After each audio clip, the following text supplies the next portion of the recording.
ভয়ঙ্কর থেকে ভয়ঙ্করতম ঘটনা, সামাজিক অবক্ষয়ের নগ্ন চিত্র দেখা গেল কমলাসাগর বিধানসভার কেনানিয়া বাজার সংলগ্ন এলাকায়।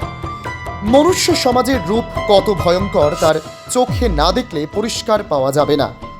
ফুটফুটে ছেলে সন্তান আর হয়তো 1 থেকে 2 মাস পর মায়ের কোল থেকে খেলাধুলো করতে পারত, কিন্তু সেই ফুটফুটে ছেলে সন্তানটিকে পৃথিবীর আলো আর দেখতে দিল না কলঙ্কিনী মা। হয়তো রাতের অন্ধকারে কিংবা দিনের বেলা ছেলে সন্তানটিকে ব্যাগে ভর্তি করে কেনানিয়া জমির পাশে জঙ্গলের মধ্যে ঢিল দিয়ে ছুঁড়ে ফেলে দিলেন। সেই ঢিলের মধ্যেই জঙ্গলের মধ্যে থাকা গাছের লতাপাতা আটকে ঝুলন্ত অবস্থায় রয়েছে সেই ছোট্ট শিশুটি। কেনানিয়া এলাকার জনগণ শনিবার সন্ধ্যাবেলা দেখতে পেয়ে এলাকার মধ্যে ভিড় জমায়। ছুটে আসে মধুপুর থানার পুলিশ। সকলের ধারণা অবৈধ সন্তান, যার দরুন সেই ছেলে সন্তানটিকে ঢিল দিয়ে জঙ্গলের মধ্যে ফেলে চলে গেল। হয়তো মা হোক নাকি কুমারী হবে তা বলা মুশকিল, কিন্তু ছোট্ট ছেলে সন্তানটিকে দেখতে খুবই সুন্দর ছিল।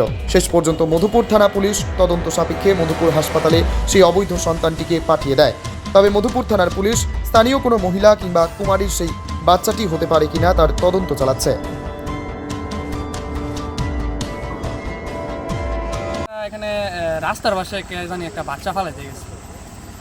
এই বয়স কেমন হতে পারে মনে হয়? বয়স 7 থেকে 8 মাস এরকম ধারণা আর কি। তোমার কি মনে হয় ঘটনাটা?